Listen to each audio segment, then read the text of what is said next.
Praise God. Are we blessed? Okay. Now, bago po ako Like, mag-step down, share, subscribe. nais ko pong liwanagin po ng ating Panginoong Diyos yung pong salitang Christianity. Naunawaan po natin last Sunday, mga 2 Sundays na po ago, na yung meaning ng disciple. So, kasi ang salitang Christianity, ang nation Philippines is Christian nation. Amen po ba? Ngayon, ano po ba ang Christianity? Okay? Titingnan po natin yung malalim at mababaw na meaning. Now, according po doon sa ating na-research sa mga kahulugan ng Christianity, Christianity is a monotheistic religion. Ibig sabihin po ng mono, singular. Amen? Mono. Tama ba? Mono. Tama ba mga estudyante? Okay. Monotheistic religion. Based on the life, okay, this is Christianity. Based on the life, teachings, death, and resurrection of Jesus Christ. Is centered in the Bible. Ang Christianity daw po ay nakasentro sa Biblia, which includes the Old Testament and New Testament. Tama? Christians believe Jesus is the Son of God. Amen. Amen. And the Savior of humanity. And they follow His teachings. Okay? Values and example to live their life. Tama po ba? At ito po ba yung nagaganap sa ating buhay na kapag ikaw daw po ay Christian, nasa Christianity ka na religion, ikaw po, ang buhay po, ikaw po ay naniniwala na si Jesus ay the Son of God, bagamat siya din po ay Diyos, okay? And the Savior of humanity, and they follow His teaching. Sumusunod daw po ang mga Kristiyano sa katuruan ni Jesus because you are a disciple. Mga values, yung pong ating mga good manners, yung ating magagandang mga ugali, mga values in life, and examples to the life, to live their lives. Amen? Yung pong teaching ni Jesus Christ, yung values ni Jesus Christ, an example ni Jesus Christ ay ipinamumuhay daw po natin. That's why nakatawag po tayong Christians. Christianity has many denominations and interpretations. But core beliefs, ito po ang Christianity. Jesus, divinity, and resurrection. Nakafocus po sa divinity and resurrection. Salvation through faith in Jesus. Importance of prayer. Worship, community, moral guidelines from the Bible. So, ano po ang monotheistic? It refers to the belief in one God. Yan po ang ibig sabihin ng monotheistic. Ang Christian daw po is a monotheistic religion or supreme being like Islam and Judaism. Isa po tayo doon, Christianity. Worship and acknowledge only one deity, rejecting the idea of multiple gods or idols. This belief emphasizes unity, singularity, and devotion to that one God. Yan po ang Christianity. Yan po. Ngayon, ang Nation Philippines, kung maaaring ikaw ay naniniwala ka na Kristiyano at Kristiyana ka. Amen? Dahil yan po ang ating paniniwala. Amen po ba? Maging ako, yan po ang aking paniniwala. At alam niyo po ba, na meron pong malalim dahil naghahayag ka na ikaw ay Kristiyana, dapat nating unawain na Christianity is not the worshiping of God. Christianity is not the worshiping of God, even though we worship God. Unawain niyo po yan.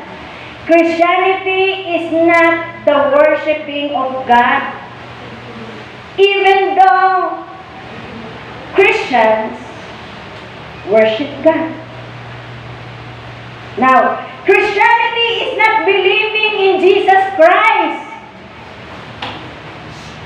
Yung ating pong definition na ating nalaman, mababaw po yun na definition of being Christianity. Mababaw lang po siya. Meron pong malalim na meaning ang Christianity. Okay. Nabanggit ko na po, is not worshiping God, though Christians worship God. Christianity is not believing in Christ, even though Christians believe. Christianity is not going to church. Nandito ka ngayon. Tama yan. Maganda po yan. Pero, huwag ka lang nandito, huwag ka lang nakaupo, na parang tawagin kang sumamba o Kristiyano ka. Hindi po. May malalim pa po ikaw na gagawin. Magaganap sa buhay mo para ikaw ay matawag talagang Kristiyano. Christian. Okay? Now, hindi pala believing in God, hindi pala going to church, hindi pala in believing in Jesus Christ. And then, what is Christianity? What is the deeper, the holier, the perfect meaning of Christianity? Ito po'y tinapay ng buhay, kainin po natin. Kasi, para ma-distinguish po natin, kung talagang Kristiyana ako at Kristiyana ka, Kristiyano tayong lahat. Nandito tayo, sumasamba, dumadalo, naniniwala kay Jesus Christ. Pero what is Christianity? Malalim. At dapat ito po ang ating lakaran sa buhay. Hindi, ibig sabihin, hindi porket nandito ka sa church, Kristiyana ka na Kristiyano. Hindi po. Hindi porket sumasamba ka, Kristiyano ka na. Hindi po. Hindi po yung naniniwala ka sa Diyos, Kristiyano ka na. Hindi po ganun. Hindi ganun kapatid. Bagamat kasama yung ganun. Kasama po yung ganun. Ito dapat natin maunawaan. What is Christianity? Christianity is the outworking of the Christ life in a human being. Again, makinig po tayo para maliwanag po ang ating katayuan sa buhay. Ma-check po natin ating mga sarili na kung talaga tayo Kristiyano. Amen? Christianity is the outworking. Sabihin nga po natin yung outworking of the Christ life. Sabihin po natin outworking of the Christ life. Sabihin po natin outworking in a human being. Now, i-apply po natin sa ating sarili. Ako, Kristiyano, kailangan yung outworking of Christ life ay makita sa buhay ko. Nakuha po ba natin?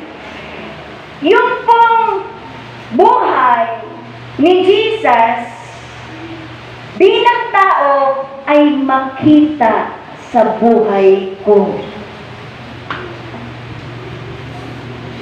Nakuha po ba natin? Amen. The outworking of Christ's life in human being ay makita sa buhay ko. Nakuha po ba natin? Ibig sabihin, ito ako. Ako ay nagpo-proclaim, nagdideklara na Kristiyano ako. Ibig sabihin na yung buhay ni Kristo ay makita sa pagkatao ko. Nakuha po ba natin? Amen. Musta? Ang buhay po ba ni Jesus ay nakita sa buhay nating lahat? Para masabi mo na Kristiyano ka. Christian ka. Kasi kapag hindi nakita ang buhay ni Jesus sa buhay natin, we are not Christians. We are just a church goers. God believers. Hello. We are just worshiping God, but we are not truly a Christian. Nakuha po ba natin, mga kapatid? Dapat ang mga salitang ito magpupush sa atin. Magsikap tayo ng yung buhay ni Jesus. Yung values ni Jesus. Yung ugali ni Jesus. Yung kabanalan ni Jesus. Yung sacrifices ni Jesus. Yung surrendered life ni Jesus Christ to the Father ay kailangan makita sa ating buhay para matawag kang Christian. Amen.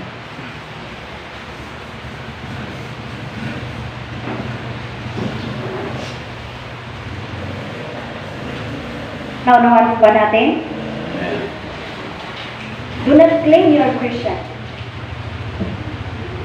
Kung ang buhay ni Jesus ay hindi nakita sa buhay mo. Amen? Amen.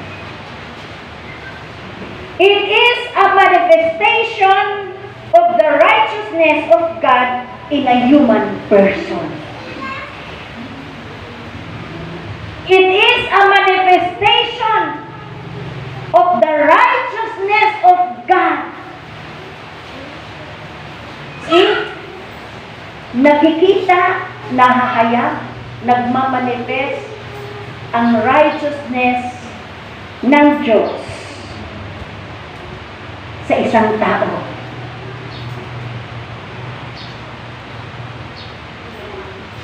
Nakuha po ba natin? Nahahayag, nakikita ang katwiran, ang righteousness ng Diyos sa tao. Ayan nyo, kahit nagpupunta tayo sa church, sumasamba tayo, naniwala tayo sa Diyos. Maganda yung kapatid, huwag kang tumigil dyan. Nasa unang hagdanan ka pa lang. Nasa unang ladder ka pa lang. Abutin mo ang pinaka-meaning ng Christianity. Ibig sabihin, kapag ikaw sumasamba, tapos nanatili ka pa rin makinig po tayong lahat. Kainin natin itong tinapay ng buhay. Amen. Huwag po tayong pa-distract. This is very important.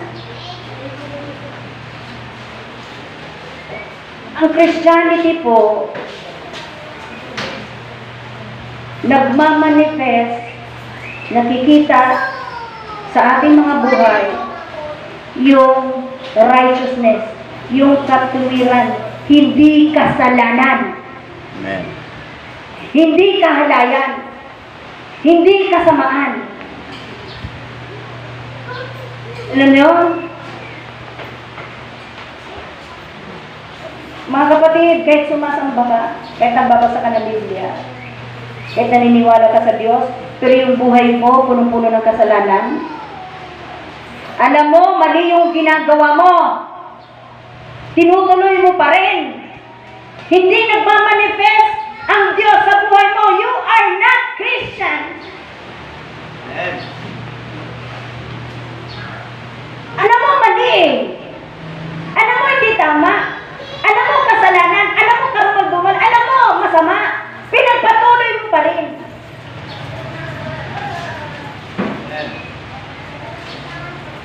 Tapos sinasabi natin, Kristiyano tayo. Mali po tayo ng confession, kapatid. Pag totoong Kristiyano ka, tagasunod ka ni Kristo, iniiwan mo ang kamalian at ang katwiran ng Diyos ang dapat maihayag mag-manifest in your body, in your life, in a human being. Amen. Alam mo, kasalanan yun. Alam niyo, nandito tayo sa church, pero sa totoo lang, paglabas natin sa church, ang ating personal na buhay, mali yung ginagawa natin. We are not Christians. Di tayo Christian. May mga ginagawang mali, may mga relasyong mali. Alam mo, mali, pinagpatuloy mo rin yung mali. Tapusin mo na yan, mahal ka ng Diyos. Amen. Alam mo, may mga trabaho, mga negosyong mali. Tapusin mo yan.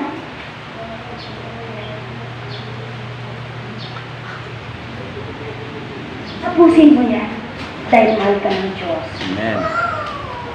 So, mga kapatid, maraming nag-claim na they are Christians, right? Amen.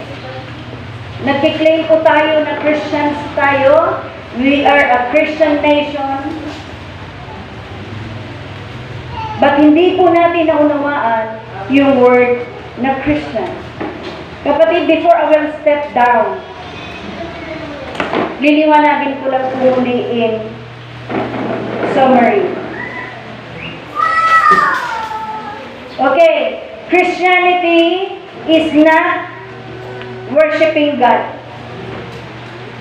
Christianity is not believing in Jesus Christ. Christianity is not going to church. Even though we need to believe God, even though we need to believe in Jesus Christ, even though we need to go to church. Amen. Amen. But Christianity, eto po, 1 minute na lang ako sa pulpit.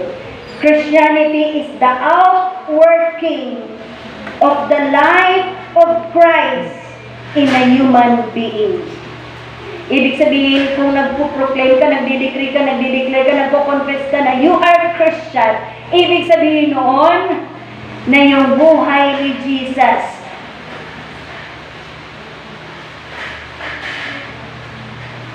ay nakikita sa buhay mo.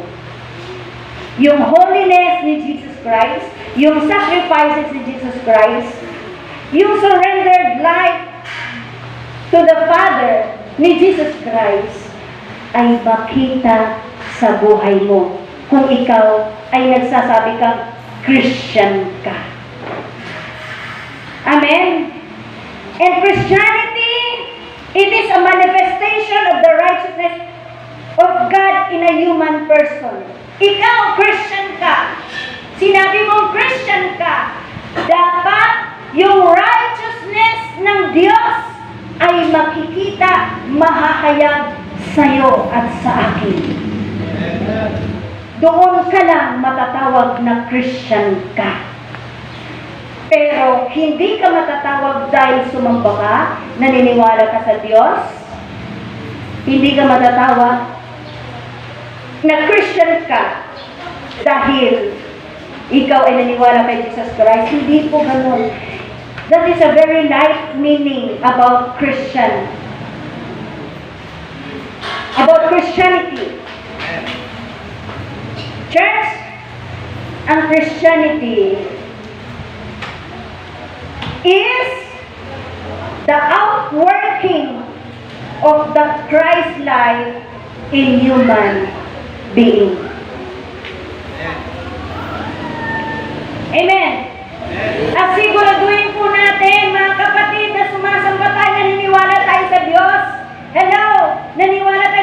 Christ. So tayo po ay nagiging Kristiyano. And see to it, nakikita ang katwiran, ang kabanalan, ang buhay ni Jesus sa ating mga buhay. Amen? Nanawa ba natin? Huwag tayong mawawala. Next Sunday, ipapatuloy ko po ang explanation na ito about Christianity. Dahil napakahalaga na maunawaan po natin ang ating stand. Kung talagang Christian ba talaga tayo? Or we're just going to church, we're just worshiping God, we're just believing Jesus Christ. But the truth is, we are not Christians. Amen. Palagpakan po natin ating Diyos sa buhay. Tatawagin ko po si Brother Sunny para ipapatuloy po ang revelation ng Lord. Amen.